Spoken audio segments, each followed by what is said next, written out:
America के new Jersey शहर के नगर प्रशासन की एक जांच में भारतीय भगोड़े नित्यानंद की पोल खुल गई है। न्यू जर्सी के नेवार्क शहर के प्रशासन ने अब यह स्वीकार किया है कि न्यू जर्सी के कैलासा की सिस्टर सिटी बनाने वाली समझौते पर हस्ताक्षर करने के मामले में एक बड़ा घोटाला हुआ है। जांच में न्यू जर्सी को पता चला है कि इस राष्ट्र का अस्तित्व ही नहीं है। बात गौरतलब है कि भारतीय भगोड़े और बलात्कार के आरोपी नित्यानंद का दावा है कि कैलासा उसके द्वारा स्थापित एक हिंदू देश है। इस तथाकथित देश के एक प्रतिनिधिमंडल ने इसी साल की शुरुआत में सांस्कृतिक व्यापारी समझौते के लिए मेयर रास बाराका के निमंत्रण पर नेवार्क का दौरा किया था और कागजात पर हस्ताक्षर किए थे, लेकिन इसके कुछ दिनों के बाद नगर परिषद द्वारा यह सौदा रद्द कर दिया गया। सिटी हॉल के एक बयान में कहा गया, हालांकि यह एक खेदजनक घटना थी, पर फिर भी नेवार्क शहर कनेक्टिविटी, समर्थन और आपसी सम्मान के साथ एक दूसरे को समृद्ध करने के लिए विविध संस्कृतियों के लोगों के साथ साझेदारी करने के लिए प्रतिबद्ध है। बता दें कि फरवरी 2023 को खुद को भगवान कहने वाले नित्यानंद ने तथाकथित देश यूनाइटेड स्टेट ऑफ कैलासा की विजय प्रिया नित्यानंद ने जेनेवा में आर्थिक, सामाजिक और सांस्कृतिक अधिकारों पर संयुक्त राष्ट्र संगठन के शिखर सम्मेलन में भाग लिया था, जहां पर विजय प्रिया नित्यानंद ने भारत के खिलाफ खूब जहर उगला था। खुद को संयुक्त राष्ट्र में कैलासा का स्थायी प्रतिनिधि होने का दावा करने वाली विजय प्रिया ने कहा था कि नित्यानंद को भारत में सताया जा रहा था, जिसके बाद यूएनओ ने कहा था कि इस तरह के स्वघोषित आंकड़ों के लिए संगठन द्वारा प्रदान किए गए इनपुटों पर विचार नहीं किया जाएगा। उल्लेखनीय है कि नित्यानंद भारत में बलात्कार और यौन उत्पीड़न के मामले में अपराधी साबित हो चुका है और लगातार ढूंढा जा रहा है, जिसे वह सिरे से खारिज भी करता है। संयुक्त राष्ट्र में कैलासा की पोल खुल जाने के बाद विजय प्रिया नित्यानंद ने यूएनओ में तथाकथित देश द्वारा उठाए गए मुद्दे के बारे में एक वीडियो स्पष्टीकरण भी दिया था।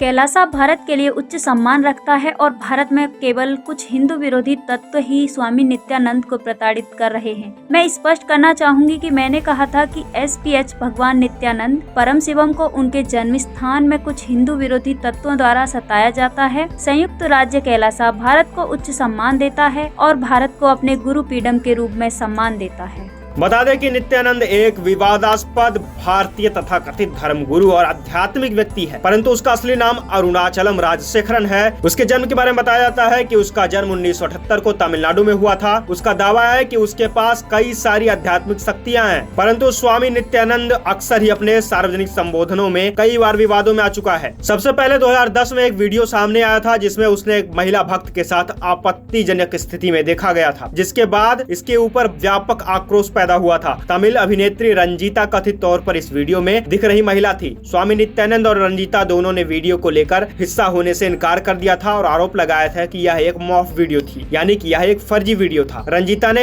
एक प्रेस कॉन्फ्रेंस बुलाई थी और घोषणा की थी कि वीडियो मनगढ़ंत है और इसमें शामिल व्यक्ति वह नहीं है। वास्तव में उस समय वे ध्यानपीडम में एक आश्रम में थी। लेकिन तो 2010 में नित्यानंद ने सन टीवी के chief operating officer Hansraj Saxena और 8 लोगों के खिलाफ एक आपराधिक मामला दर्ज किया था, जिसमें उन्होंने मॉर्फ विजुअल कहा था। जिसके बाद 2017 में the forensic sciences laboratory Bengaluru ने पुष्टि की थी कि नित्यानंद और रंजीता वास्तव में उस वीडियो में दिखाए गए 2 लोग थे। इसके बाद गुजरात के आश्रमों में बच्चों के यौन शोषण के ऊपर भी नित्यानंद के ऊपर कई आपराधिक मामले चल रहे थे। ऐसे में 2019 में नित्यानंद देश छोड़कर फरार हो गया था। जाहिर है कि नित्यानंद चाहे जितनी भी चालाकी से विजय प्रिया के माध्यम से बचना चाह रहा है, पर भारत से फरार चल रहा नित्यानंद ने भारत को अंतर्राष्ट्रीय मंच पर घेरने की कोशिश की थी और जिस तरह से कैलासा को पीड़ित हिंदुओं के लिए स्वतंत्र देश बताया था, उससे साफ जाहिर है कि भारत और नित्यानंद के कैलासा की आपस में ठन चुकी है। भारतीय प्रबल कूटनीति का कैलासा को बहुत जल्द ही परिणाम समझ आएगा, क्योंकि मोदी सरकार की विदेश नीति में देश के लिए अपमान करने वालों के लिए माफी की कोई जगह नहीं है। जाहिर है कि कैलासा दिन प्रतिदिन अंतर्राष्ट्रीय मंचों पर बेनकाब होता जा रहा है और लगातार राजशेखरन यानी कि नित्यानंद की फजीहत होती जा रही है।